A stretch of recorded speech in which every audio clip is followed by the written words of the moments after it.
got this off the internet by looking at Frank Zimmerman, Indian dealer. One of the boys, Steve, told me about this, and it's become apparent we have to address it. So, I'm going to read it to you. This is November 4th, 2008. My introduction to classic motorcycles came in the late 1950s when my uncle Frank Zimmerman would drive his big 55 Lincoln to Virginia from Rochester, New York to visit my family. So Zimmerman was this man's uncle. He ran Rochester Harley-Davidson back in the 30s. According to one source I recently ran across, the guys running Harley-Davidson pushed him out because of his Jewish background. As independent and cranky as any biker, Zimmie said goodbye to the motor company and sold Indians out of his shop, which was still called Rochester Harley-Davidson. Harley sued, and Zimmie won the right to keep the name. It was always fun when Uncle Frank and Aunt Jean came to visit. He pronounced the words birds as boids. He loved to open up the four-barrel in that Lincoln, and he told great stories like the fine spring day when he and his mechanics set out from the shop to test drive his sidecar rig and ended up in Washington, D.C. They probably went to visit Herb Reber, Indian dealer in the nation's capital. When he died in the 60s, he passed some old photos along to my brother and me.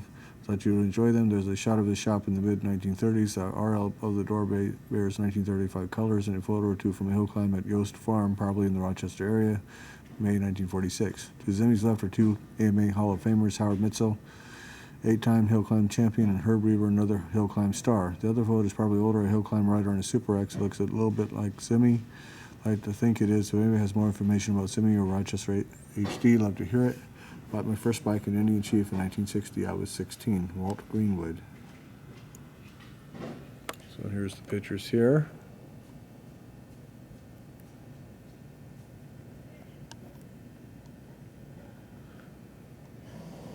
Now, Harley-Davidson was extremely prejudiced, the founding fathers, against Jews. They might have pushed him out because of that, or he might, who knows. They went, obviously, we have documentation. We talked about it. Arthur Davidson approached Hannon, and he was a one-man band in his little shop and said, hey, you want to be a Harley dealer? So they evidently figured that there could have been two Harley dealers in the area for whatever reason, but that obviously put pressure on Zimmerman, and they fought over it, and Zimmer said, screw you, I'm going to be an Indian dealer. So we weren't there. All we have is these few documents. So a lot of infighting, especially in the Depression, a lot of infighting between the Harley dealers. Things happened. See you guys in the next video.